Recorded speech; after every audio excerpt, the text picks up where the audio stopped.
So na mwa mwino Mr. Sokoto mukunda munonga natuje nombishaka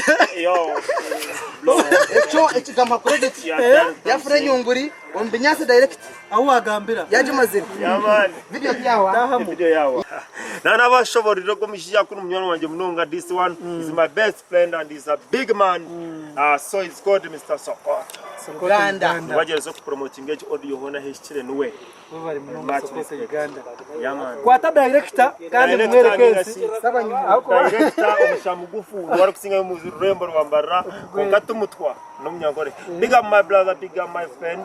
Okuno umutwa banatiza kushutinga video ninga shojire bamwita stoic kabaka. Big up my brother. Ngiye kwata video Yo this man no site yudio wakabi nanyiri bazoganya ukitegedde yaman is my friend also.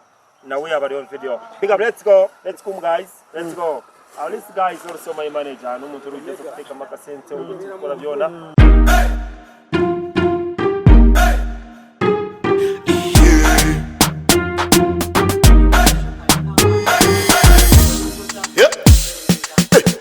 Yes Uganda, we bari kuri program echo abantu kimanya niyo sha just chilling kwasaganya yamswagane promoter the number 1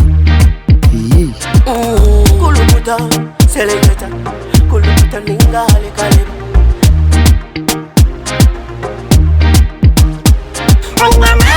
nina mani noza kwichiriza ngo nina mani nina mani noza kukakasa ngo nina mani